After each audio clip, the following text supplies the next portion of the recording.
Remember what it was like to be a teenager? Maybe you always worried how people perceive you. Maybe you wanted everyone to like you. Maybe you were attractive but insecure on the inside. Maybe you just wanted people to take you seriously. In my 10 years working with all sorts of brands, from BFSI to FMCG to manufacturing and everything in between, I've come to realize that some brands often think and behave in a way that I would have at 16. Desperate for attention, wanting to be relevant, changing things about yourself to be one of the cool kids. There's no shame in admitting that we've probably all done this. I know I have. Most teenagers struggle through this for years, often unsuccessfully, until they realize later in adulthood that it was all a bit pointless. I realized in my mid-20s that I had been chasing an illusion that was never going to make me happy. I could never be that person I thought I wanted to be because it simply wasn't me. Over the years, I learned to appreciate my flaws, be thankful for what I have, and to live in a way that was truthful to myself. That begs the question: what stops many brands from growing up and maturing? I don't have a comprehensive answer, but I have a few thoughts. Number one, too many brands have a short term outlook that is entirely ROI based. I get it. There's no time for self reflection and the slow process of reputation building when you need to meet this quarter's targets. Number two, marketing goals don't always align with business goals. Lots of people want to make their mark with a flashy campaign. There's nothing like a rebranding, restructuring, and an all new brand identity to create headlines.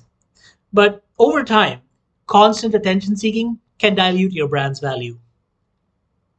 Number three, there's an ecosystem of enablers happy to take a brand's money. It's not often you hear an agency saying, "We don't want your money. This is entirely unnecessary." Even if they did, there are thousands of hungry agencies ready to jump at the opportunity.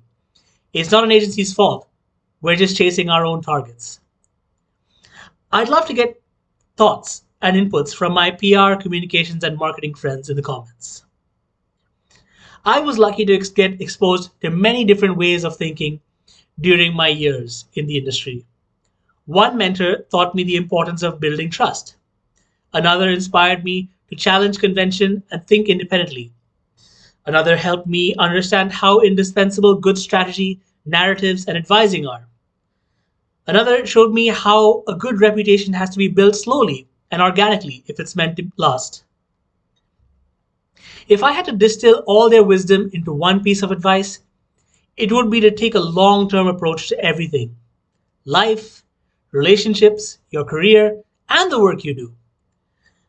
Don't chase the latest trend just to be trendy. Don't be someone you're not to try and fit in. Don't chase other people's ambitions. Instead, try taking some time out to figure out who you are, what you want, what makes you happy, what helps you sleep well, what fulfills you in life. Then, invest your time and effort in pursuing that faithfully. You'll eventually care less about what other people think of you.